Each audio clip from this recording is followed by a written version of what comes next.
I'm going to college at the University of Notre Dame, and I'm studying English. I'm a junior. I chose Notre Dame pretty early on in my high school process, just because, like I said, I had an intimate understanding of it, and I liked what I saw. I didn't visit too many colleges. I only really visited the ones that my older sisters or my family had been to, and that's how I knew.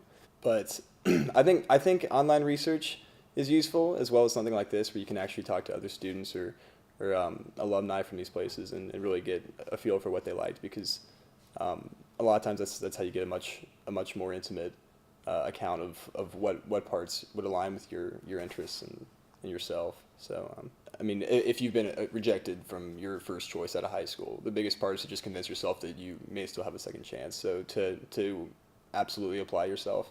I would tell a student wanting to study in the States that it's kind of a universal process. It's the whole studying somewhere for a year, and it's uprooting yourself and having to root yourself again in an environment that you're not as used to. Obviously, there's kind of a trajectory for that. The first time I was in Ireland for the first couple of weeks, it was just ecstasy. It's everything. I've never been here before. It's everything I've ever wanted to see and to experience. And it was just this just almost, I couldn't handle it. My senses were just overwhelmed. But then you start to settle a little bit, and then after the settling process is when the homesickness kicks in.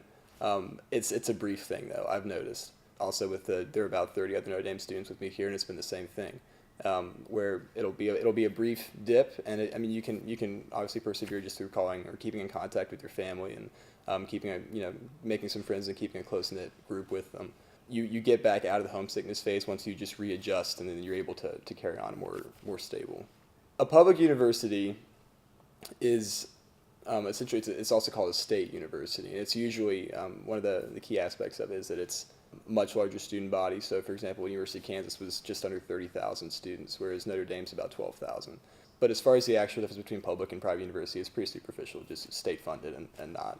College expenses are also, they vary a lot in the States, and there are a lot of options to navigate that kind of a problem. There's financial aid you can apply for. If you qualify for a full ride scholarship, through superior academics or athletic ability more often, I guess. That's all your college education right there. So, as far as incidental expenses, just I guess getting a job of any sort would obviously help to handle those. But as far as everything else, financial aid is really the main route. It's a different system, definitely. I've learned this from being in two American universities and one Irish university. I've had a pretty wide spectrum of experience with this kind of thing. And at American universities, for example, English classes are always intimate settings. So 30 people tops, and oftentimes smaller, all the way down to 5 people. Whereas for the first time in Ireland, I experienced the English lecture, which is once a week, and you sit in with maybe 100, 200 other people, and you listen to a lecture for an hour. And it was new to me, but it's definitely it definitely felt natural. It was a new dimension to the English major that I hadn't gotten to experience before back in America. But in America, typically it's a much smaller course, and it will happen about 3 times a week. Whereas here, both the frequency and the size of the class is different. I had a class last year where I had 2 papers a week for one class alone. Campus life at universities in America it's definitely exciting, I'd say. There's a huge social component to it.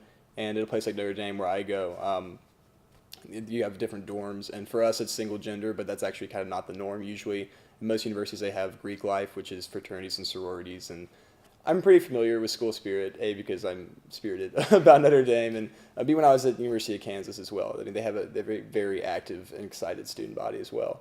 The smaller universities, you'd be able to do some extracurricular activities that you wouldn't get to do with the major ones, just because involving sports. The major universities would be a lot more competitive, and they actually would recruit. Whereas, most universities, really, you'd have a chance to actually go play some sports and some club teams, and like I, for example, do choir.